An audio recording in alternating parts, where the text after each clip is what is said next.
Syukurillah ala ni'amillah. Bersyukur kita kepada Allah. Biqaulina alhamdulillah. Semoga kita termasuk orang-orang yang oleh Allah diberi apa yang dinamakan qalbun syakir.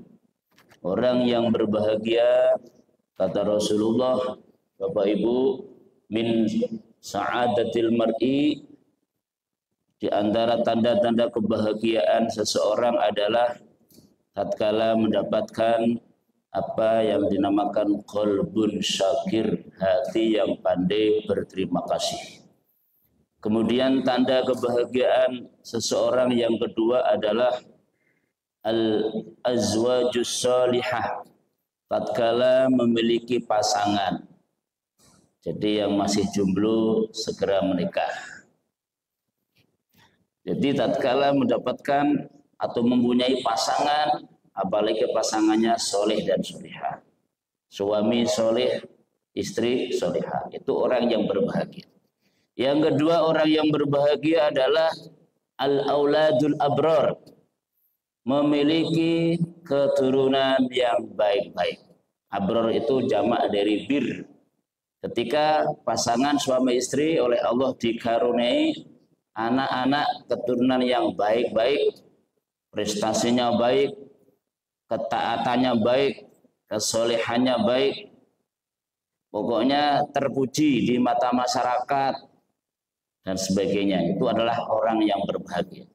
Tanda bahagia yang keempat yaitu al-bi'atus salihah, tatkala pasangan suami istri, tatkala seseorang itu memiliki tempat tinggal di kawasan yang baik. Al-bi'ah itu kawasan, lingkungan yang baik. Alhamdulillah, perumahan Marsal ini termasuk al-bi'atus salihah, termasuk lingkungan yang baik. Alhamdulillah. Ciri-cirinya di situ ada gotong royong, di situ ada masjid, kemudian kita saling berjumpa sehari semalam 5 kali setidaknya untuk saling menyapa dengan satu dengan yang lain. Itu namanya al-bi'atus salihah. Di situ ada majelis taklim, ada lembaga pendidikan, ada semacam pemberdayaan ekonomi umat dan seterusnya. Alhamdulillah di Marsal ini ada UPZ, ada lembaga yang membantu fakir miskin dan seterusnya. Kemudian yang kelima, tanda kebahagiaan seseorang menurut hadis adalah apabila memiliki ar-rizqul mal atau al-malul halal, rizki atau harta yang halal. Ketika seseorang dikaruniai oleh Allah penghasilan yang baik atau rizki yang halal, maka itu merupakan ciri-ciri kebahagiaan. Sebaliknya orang yang meskipun uangnya banyak, hartanya banyak, asetnya banyak, tapi tidak halal, maka itu jauh dari kebahagiaan. Yang keenam jamaah, ciri orang yang berbahagia adalah at-tafaqquh fid-din. Apabila orang tersebut atau masyarakat tersebut dianggap bahagia manakala ada semangat, ada ghirah yang kuat untuk tafaqquh fiddin, belajar ilmu agama. Jadi dalam hal menyerap ilmu agama itu kuat, itu berarti ciri-ciri orang yang bahagia. Sebaliknya orang yang tidak semangat menuntut ilmu agama, tidak semangat thalabul ilmi, tidak semangat mengikuti majelis seperti ini, ta'lim wa ta'allum istilahnya, itu tidak bahagia. Karena orang yang bahagia, kata Rasulullah, at-tafaqquh fiddin, orang yang semangat dalam menuntut ilmu agama. Baginda Nabi bersabda di hadis yang lain, man salaka thariqan yaltamisu fihi ilman sahhalallahu lahu thariqan ilal jannah. Siapa yang sungguh-sungguh dalam menuntut ilmu agama, maka oleh Allah orang tersebut akan dimudahkan jalannya menuju ke surga. Dan yang terakhir, tanda orang bahagia menurut hadis yaitu al-umurul mubarakah. Apabila orang tersebut diberi umur yang barokah. Bapak Ibu, bagaimana punya umur yang barokah? Kita bahas dulu apa itu barokah. Barokah kata ulama, al-barakatu ay ziyadatul khair. Barokah itu bertambahnya kebaikan. Jadi orang yang bahagia itu orang yang punya umur panjang dan bertambah kebaikannya. Makanya kata Nabi dalam hadisnya, khairun nas, sebaik-baik manusia, mantulla umruhu wa hasuna amaluhu. Orang yang paling hebat, orang yang paling jos, itu orang yang umurnya panjang, amalnya baik. Jadi di sini Bapak Ibu ada orang tua kita, ayahnya Pak Ketua Panitia Ramadan ya. Ada nggak boleh? Nah itu boleh. Umurnya panjang 80 tahun lebih. Bapak Ibu, beliau sudah khatam kemarin hari ke-16 itu ketemu saya. Beliau minta didoakan doa khutmil Quran. Hari ke-15 Ramadan sudah khatam 30 juz. Jadi sekarang mungkin ya sudah hampir khatam yang kedua ya. Jadi orang yang paling hebat itu orang yang umurnya panjang, hasuna amaluhu, amalnya juga baik. Nah, supaya umur kita barokah Bapak Ibu, di bulan suci Ramadan ini, terutama di 10 hari terakhir, ini supaya umur kita barokah, supaya kita menjadi orang yang sukses, bahagia. 11 bulan mendatang, kuncinya ada di 10 malam terakhir. Baginda Rasulullah Shallallahu Alaihi Wasallam dalam hadis yang diriwayatkan oleh Ummul Mukminin Sayyidah Aisyah radhiyallahu anha, kana Rasulullah Shallallahu Alaihi Wasallam yajtahidu fil asril awakhir ma la yajtahidu fi ghairihi. Baginda Nabi Shallallahu Alaihi Wasallam pada 10 malam terakhir di bulan suci Ramadan ini. Ini hari ini sudah malam ke-23. Jadi Bapak Ibu tidak ada tawar-menawar lagi, maka kita harus masuk menjadi bagian barisan orang-orang yang mengamalkan atau meniru amal perbuatan Rasulullah. Karena Rasulullah, adapun Rasulullah pada 10 malam terakhir, beliau yajtahidu, beliau sungguh-sungguh. Jadi jihad Bapak Ibu, makna jihad itu tidak selamanya mengangkat senjata melawan musuh. Jihad juga diartikan sungguh-sungguh. Yaitu dalam firman-Nya Allah mengatakan, walladzina jahadu fina lanahdiyannahum subulana wa innallaha lama'al muhsinin. Walladzina, orang-orang yang jahidu, sungguh-sungguh dalam menempuh suatu ikhtiar menuju ke petunjuk Allah, jahadu fina, menuju pada petunjuk Allah atau jalan Allah, lanahdiyannahum subulana, maka kami benar-benar akan memberikan petunjuk kepada orang tersebut sehingga orang tersebut menjadi orang yang mendapatkan hidayah dan menjadi orang yang barokah umurnya. Jadi Rasulullah yajtahidu fil asril awakhir. Beliau sungguh-sungguh luar biasa, yang mana kesungguhan beliau tersebut mala yajtahidu fi ghairihi. Tidak pernah dijumpai kesungguhan Rasulullah dalam beribadah yang melebihi 10 hari terakhir di bulan suci Ramadan. Nanti akan kita kupas satu persatu, ada kurang lebih 6 atau 7 kebiasaan Rasulullah di akhir Ramadan, yang mana itu tidak beliau lakukan di bulan-bulan yang lain. Bapak Ibu jamaah hafizakumullah, yang pertama, Rasulullah lebih giat qiyamul lail. Jadi kalau di saat-saat yang lain itu beliau biasa tahajud, biasa qiyamul Ramadan, karena tahajud bagi Rasulullah itu hukumnya wajib Bapak Ibu. Jadi Nabi itu tahajud, sholat malam bagi Nabi itu hukumnya wajib. Itulah kenapa ketika masuk bulan suci Ramadan, beliau sebenarnya sangat giat melakukan qiyam Ramadan Rupanya dilihat oleh para sahabatnya, mereka berbondong-bondong ke masjid. Malam kedua juga demikian. Malam ketiga masjid penuh. Malam ketiga udah penuh. Akhirnya Rasulullah itu punya pemikiran takut kalau umatnya juga kena kewajiban sholat tahajud. Karena beliau khawatir tahajud itu juga diwajibkan untuk umatnya. Pada malam keempat beliau tidak keluar dari rumah. Jadi sahabat bingung, Rasulullah nggak keluar lagi ini. Maka di zaman Rasulullah sholat tarawih itu tidak ada, Bapak Ibu. Zaman Rasulullah yang ada qiyamul Ramadan, mereka sekedar saja sholat dengan masing-masing. Inilah yang melatar belakangi sholat tarawih 8 rakaat itu latar belakangnya itu. Jadi awal-awal Islam sholat tarawih itu memang 8 rakaat. Sampai nanti di zaman Umar bin Khattab dirubah menjadi semalam membaca 1 juz itu 20 halaman. Sehingga 1 rakaatnya 1 halaman, 20 rakaat 1 juz. Itu di zaman Umar bin Khattab. Jadi sholat tarawih di zaman Umar bin Khattab itu 20 rakaat plus witir.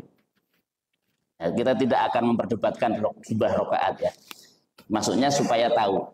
Jadi yang 8 rakaat benar, yang 20 rakaat juga benar. Bahkan berkembang dalam perkembangan Islam.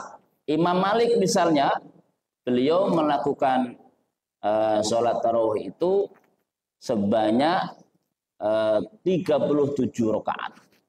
Ditambah witir 3 menjadi 40 rakaat.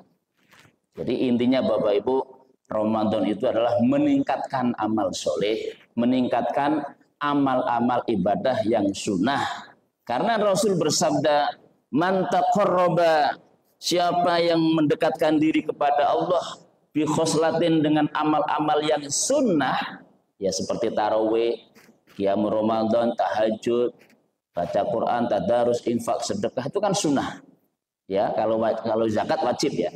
Yang sunnah-sunnah itu karena kaman adda fardhu fi masiwa, nilainya seperti amalan fardu di bulan yang lain. Wa man taqarraba fihi bi fardhah, siapa yang mendekatkan diri kepada Allah dengan amalan-amalan fardu seperti zakat, seperti sholat 5 waktu, istri melayani suami, suami menafkahi istri, keluarganya, bapak ibu membiayai pendidikan putra-putri, itu kan wajib. Bapak ibu menafkahi orang tuanya yang sudah jompo di kampung, itu wajib Bapak Ibu. Anak menafkahi orang tua yang sudah pensiun istilahnya, itu wajib bagi anak. Masuknya kategori nafkah. Jadi siapa yang melakukan amalan-amalan wajib di bulan Ramadan ini, karena kaman ada sab'ina fardhah, seperti melakukan amalan 70 amalan fardu di bulan yang lain. Jadi supaya umur kita barokah, maka kita ikuti apa yang dilakukan Rasulullah di akhir Ramadan. Beliau meningkatkan intensitas qiyamul lailnya. Jadi setelah nggak keluar rumah Bapak Ibu ya, rupanya di malam ke-21 menurut riwayat ini beliau keluar rumah, beliau ke masjid.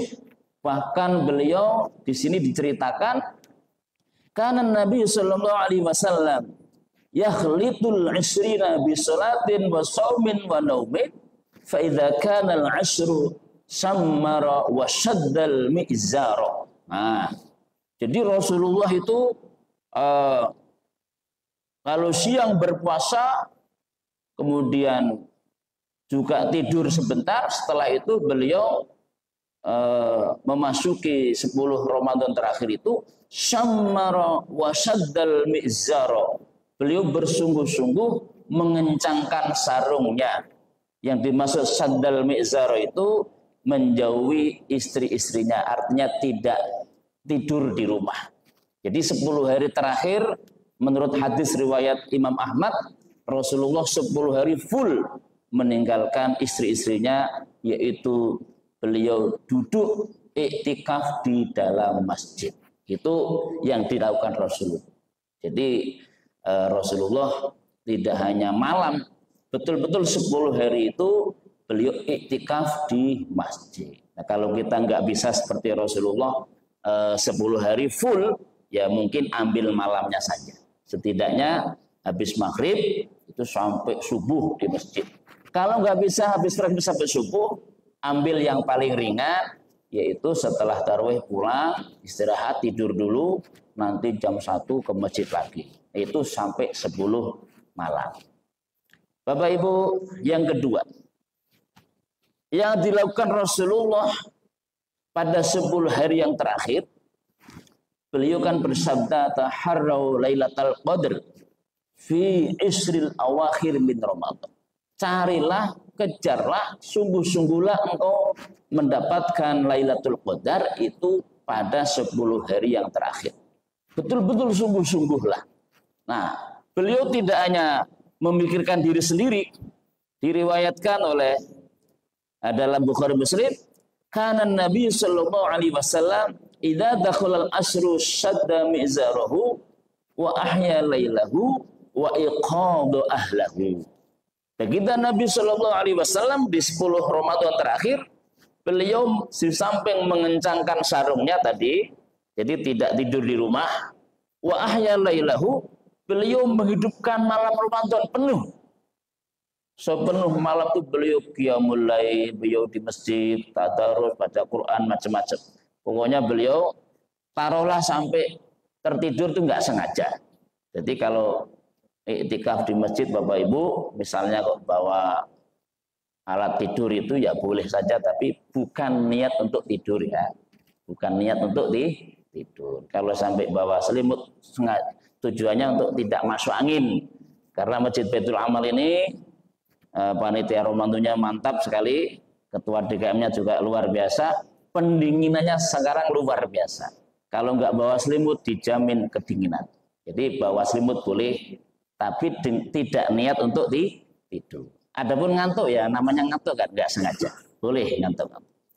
Jadi di samping beliau menghidupkan malam iktikaf di masjid, wa aiqadha ahlahu, beliau juga memperdulikan keluarganya, yaitu beliau sesekali keluar rumah untuk membangunkan istrinya, membangunkan keluarganya. Ayo, ayo, ayo. Kalau bahasa sekarang ya mungkin pakai WA, pakai telepon. Pak Ketua DKM dibangunkan semua warganya, Pak RW, Pak RT, ayo Pak ke masjid, ke masjid, ke masjid. Nah, supaya mereka ke masjid dengan tanpa dipaksa, maka program panitia Ramadan ada makan sahur bersama. Jadi kalau perlu menunya ditampilkan. Nanti malam sahur bersama sate kambing, misal contoh. Nanti malam soto Lamongan atau sop daging sapi. Ya. Jadi itu kalau ingin menghidupkan malam dan meniru Rasulullah aiqadha ahlahu, beliau memanggil-manggil, menarik-narik, merayu-rayu keluarganya agar ke masjid untuk menghidupkan malam Ramadan di 10 terakhir. Yang ketiga, Rasulullah memperbanyak iktikaf. Bapak Ibu, iktikaf itu apa sih? Iktikaf itu kita mensucikan diri dulu, badannya bersih, pakaiannya bersih, syukur-syukur mandi dulu. Jadi Bapak Ibu mandi kalau di atas jam 12 itu sangat bagus. Jam 1, jam 2 itu mandi itu bagus sekali. Kalau yang nggak bagus itu mandi setelah Isya sampai jam 12 itu hindari. Rasulullah kalau Ramadan mandinya ba'da maghrib. Dalam hadis disebutkan Rasulullah itu mandinya setelah maghrib kalau bulan suci Ramadan. Jadi kalau mungkin kita nggak sempat, ada buka bersama, belum selesai sudah Isya kan, ya sudah dipindah mandinya sebelum iktikaf. Jadi sebelum ke masjid jam 1 mandi dulu, pakaiannya pakai pakaian terbaik, pakai harum-haruman, pakai parfum yang terbaik, baru ke masjid. Nah nanti di masjid melakukan iktikaf, yaitu niat Bapak Ibu, nawaitul i'tikafa fi hadal masjid sunnatan lillahi ta'ala. Bapak Ibu sudah hafal ya?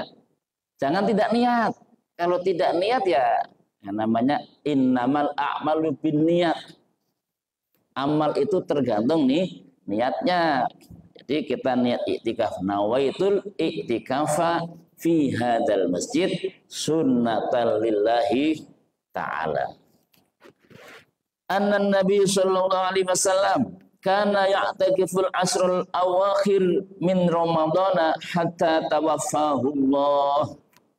Diriwayatkan dalam Sahih Muslim dan Sahih Bukhari bahwa sesungguhnya Nabi Muhammad sallallahu alaihi wasallam beliau ya'takiful asrul awakhir, pada 10 Ramadan terakhir beliau itu beriktikaf, yaitu berdiam diri di dalam masjid. Yaitu berdiam diri dalam masjid dengan didahului niat tadi, kemudian menyibukkan diri dengan beribadah seperti sholat sunnah, berzikir, membaca Al-Quran, dan sebagainya. Hadis ini diriwayatkan oleh Ummul Mukminin Aisyah radhiyallahu anha. Beliau melakukan iktikaf 10 hari terakhir, yaitu meninggalkan rumahnya di masjid 10 hari, itu hatta tawaffahullah, sampai beliau wafat. Diriwayatkan menjelang wafat atau di tahun terakhir, dalam hadis Imam Abu Hurairah, beliau iktikaf itu karena Nabi sallallahu alaihi wasallam ya'takifu fi kulli Ramadan asrata ayyam. Kalau sebelum-sebelumnya itu 10 hari, falamma kanal amul ladzi qubida fihi, tetapi pada tahun terakhir sebelum beliau wafat, i'tikafa isrina yauman. Beliau Rasulullah sallallahu alaihi wasallam iktikafnya 20 hari 20 malam. Jadi 20 hari beliau berdiam diri di dalam masjid. Itu menjelang atau tahun terakhir beliau sebelum wafat. Kemudian dianjurkan kita membersihkan badan atau pakaian sebelum iktikaf. Ini berdasarkan hadis dari Ibnu Abi Asyim. Sayyidatina Aisyah meriwayatkan kana Nabi sallallahu alaihi wasallam idza kana Ramadan qama wa nama fa idza dakhala al-asru shaddal mizara wajtanaban nisaa wa ghtasala bainal adzanaini wa ja'ala al-isya'a sahura. Kita Rasulullah sallallahu alaihi wasallam ketika memasuki Ramadan, beliau memperbanyak qiyamul Ramadan, di samping juga sesekali tidur untuk istirahat. Kemudian dakhalal asru, ketika masuk 10 hari yang terakhir, saddal mi'zara, beliau mengencangkan sarungnya, wajtanaban nisaa, meninggalkan istri-istrinya, waqtasalu bainal adzanaini, beliau juga mandi di antara adzanaini itu maghrib sampai isya. Jadi beliau kalau mandi di bulan Ramadan itu mandinya ba'da maghrib. Jamaah hafizakumullah, yang kelima. Yang kelima, beliau Rasulullah Shallallahu Alaihi Wasallam bersungguh-sungguh meraih atau mencari Lailatul Qadar. Kita Rasulullah bersabda, taharrau Lailatul Qadri fi isril awakhiri min Ramadana. Rawahu Bukhari wa Muslim. Carilah Lailatul Qadar pada 10 malam terakhir di bulan suci Ramadan. Kemudian yang keenam, ketika Rasulullah ditanya oleh Aisyah radhiyallahu anha, diriwayatkan an Aisyah annaha qalat ya Rasulullah, dari Aisyah radhiyallahu anha beliau berkata, ya Rasulullah, maksudnya bertanya, ya Rasulullah, wahai Rasulullah, ara'aita in wafaqtu lailatal qadri ma ad'u qol ma ad'u. Ya Rasulullah, seandainya saya merasakan hadirnya Lailatul Qadar, menepati malam itu turun Lailatul Qadar, apakah yang harus saya baca? Doa apakah yang harus saya baca? Bapak Ibu dicatat ya, malam-malam pas iktikaf itu apa yang diperbanyak. Maka Rasulullah mengajarkan takulina. Karena terhadap perempuan maka bentuknya bentuk mu'annas takulina. Kalau laki-laki ya enggak pakai lina tapi takulu. Takulina Allahumma innaka afuwun tuhibbul afwa fa'fu anni. Jadi malam-malam iktikaf perbanyaklah doa Allahumma innaka afuwun tuhibbul afwa fa'fu anni. Jadi artinya ya Allah, Engkau adalah zat yang maha pemaaf, Engkau mencintai orang yang meminta maaf, karena itu maafkanlah aku. Jadi Bapak Ibu, apa bedanya minta maaf dan minta ampun? Apa bedanya minta maaf dan minta ampun? Beda Bapak Ibu ya. Kalau minta ampun artinya kita menyebutkan dosa kita. Contoh, kita tadi lisan ini tak terjaga, telah menyakiti orang lain. Ya Allah, di samping minta maaf kepada orang tersebut, kita juga minta maaf pada Allah. Misalnya tadi kita sholatnya terlambat, atau mungkin ketinggalan nggak sholat. Nah itu kita nyebutkan, ya Allah saya tadi nggak sholat. Jadi samping mengkodok sholat juga minta ampun. Dan dosa-dosa yang lain. Jadi minta ampun itu menyebutkan kesalahan kita. Sedangkan minta maaf artinya seluruh amal ibadah dan ketaatan kita, barangkali ada ketidaksempurnaan, salah niat, mungkin tadarusnya itu karena tercampur ingin pamer misalnya. Mungkin kalau kita infak ada campuran, ada dorongan, riya dan seterusnya. Dan ibadah-ibadah yang tidak sempurna kita minta maaf. Makanya setiap habis sholat Bapak Ibu, kita tuh juga harus menjaga itu, minta maaf pada Allah barangkali sholat kita nggak sempurna. Jadi innaka afun, sesungguhnya engkau maha pemaaf. Tuhibbul afwa, engkau mencintai orang yang suka minta maaf. Fa'fu anni, maafkanlah aku. Ini diperbanyak ketika kita sedang iktikaf, apalagi kita sedang merasa wah ini nampaknya Lailatul Qadar turun. Nah, itu yang diperbanyak innaka afun tuhibbul afwa fa'fu anni. Dan yang terakhir jamaah, setelah ini kita buka dengan termin dialog, tanya jawab. Yang terakhir adalah kita dianjurkan atau Rasulullah melakukan yaitu menghatamkan Al-Qur'an. Jadi Rasulullah itu masyhur itu riwayatnya setiap bulan Ramadan sampai wafat, setiap Ramadan itu beliau didatangi oleh malaikat Jibril. Nah, malaikat Jibril datang untuk apa? Malaikat Jibril datang untuk tadarus dengan Rasulullah, bergantian. Jibril baca, Rasulullah mendengarkan. Rasulullah baca, Jibril mendengarkan. Jadi saling bergantian itu namanya tadarus.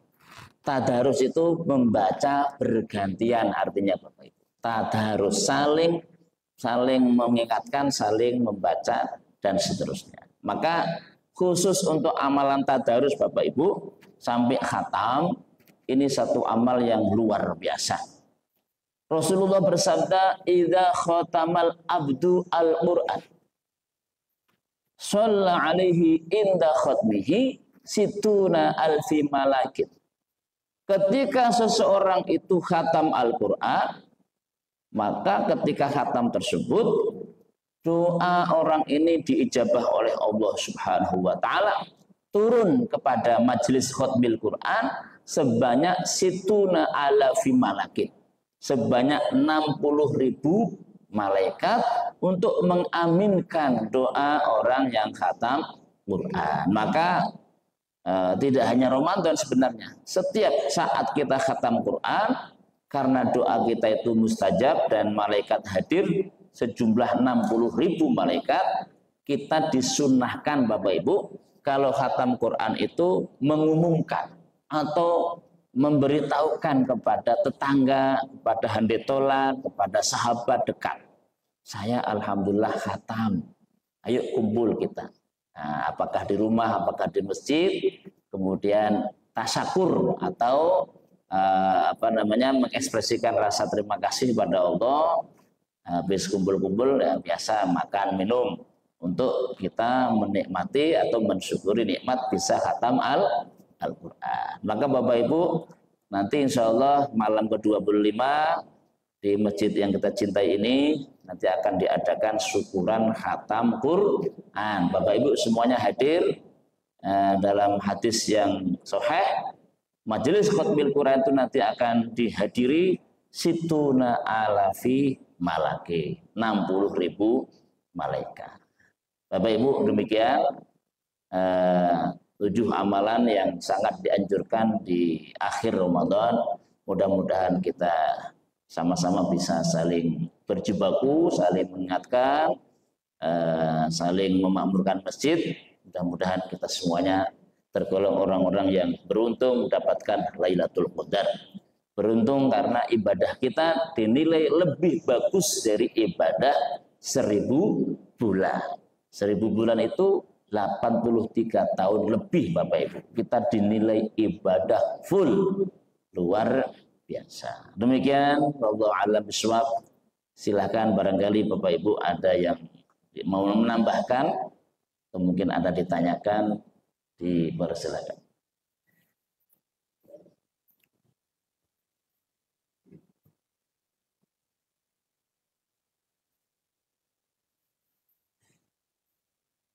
Silakan Pak, Bu. Silakan Bu. Memang sudah sangat jelas ya. Ya boleh tanya yang lain. Masih ada waktu 10 menit.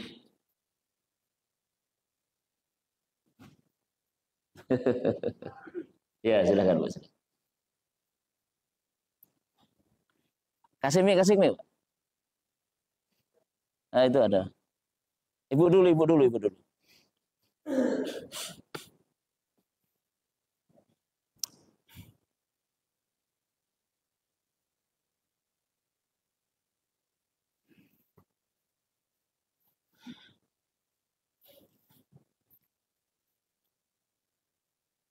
Assalamualaikum warahmatullahi wabarakatuh. Waalaikumsalam. Ustaz mau nanya ini, Lailatul Qadar itu pasti ada di bulan-bulan ganjil, ya Ustaz? Ya. Terus, tapi kita tidak di masjid itu. Kita bangun jam 3 atau jam 4, kita beribadah gitu. Apakah itu bisa dapat juga itu namanya Lailatul Qadar itu? Itu Ustaz. Assalamualaikum warahmatullahi wabarakatuh. Bapak Ibu jamaah hafizakumullah, pertanyaan Ibu ini sangat bagus sekali ya. Mantap Bu ya.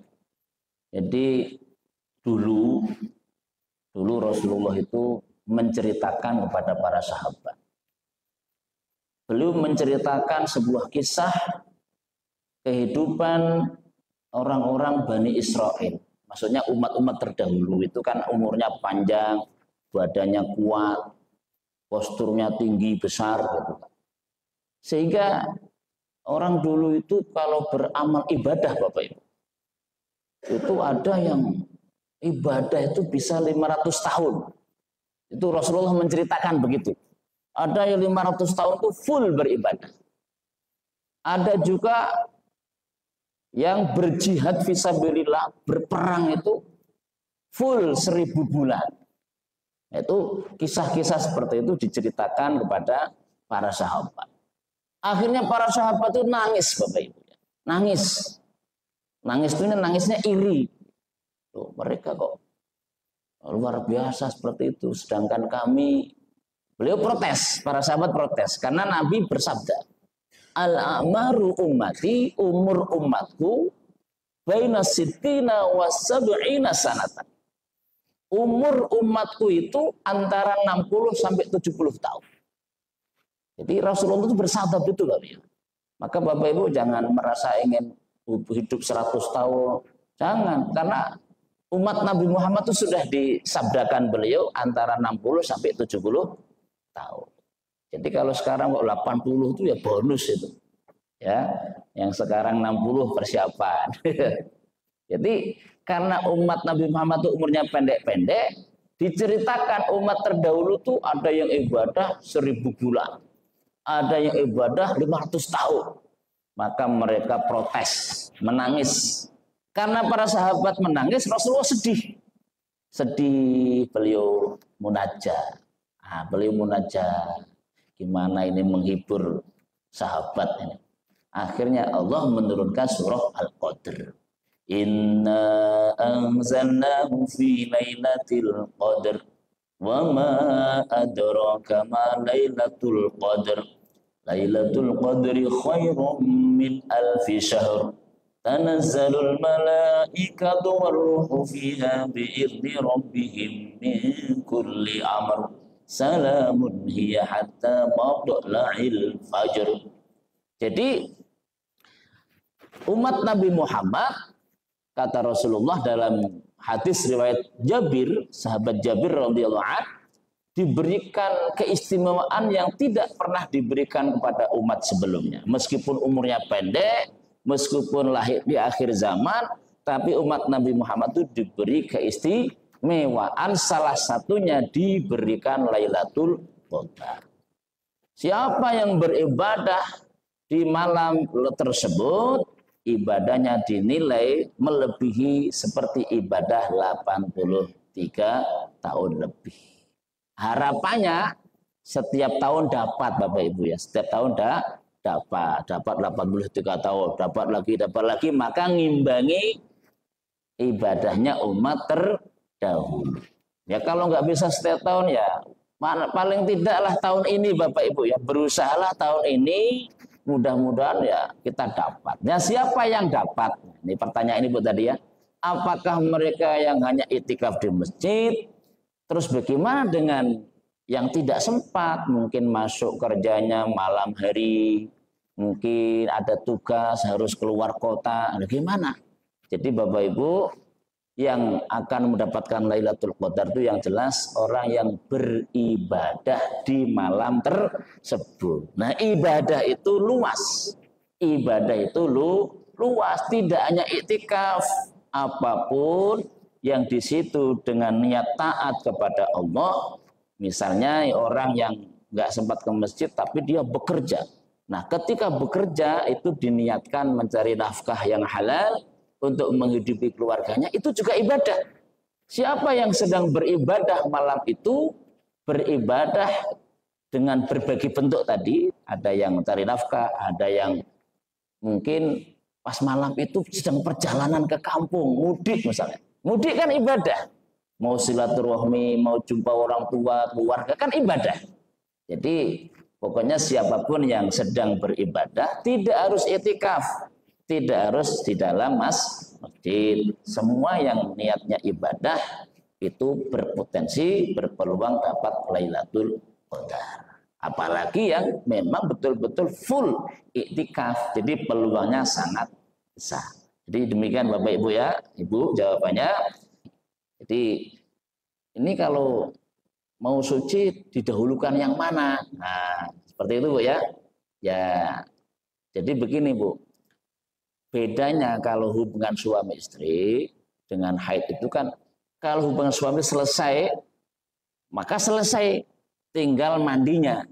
Kalau haid kan nunggu betul-betul mampet, maka di situ ya sebaiknya ya mandi dulu lah, masa nggak mandi berhari-hari ya.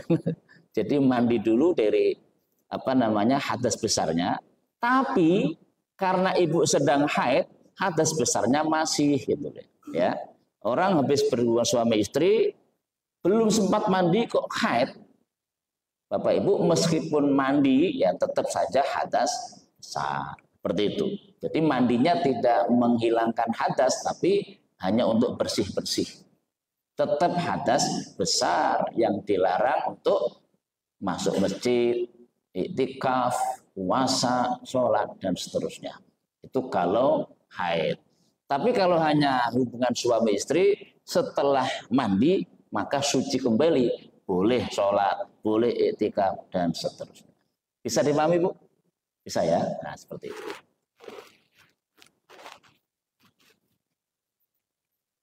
Silakan Bapak Ibu, kalau masih ada.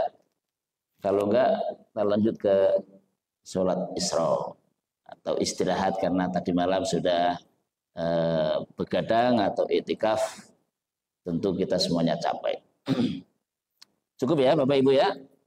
Alhamdulillah, mari kita berdoa kepada Allah. Semoga Allah menerima amal ibadah kita semuanya dan semoga Ramadan ini menjadi Ramadan yang terbaik bagi kita dan semoga kita termasuk orang yang beruntung mendapatkan Lailatul Qadar yang nilai ibadah kita bagusnya melebihi 1000 bulan. Allahumma anfa'na bima 'allamtana wa 'allimna ma yanfa'una. Allahumma faqihna fid din wa alhimna rusyda.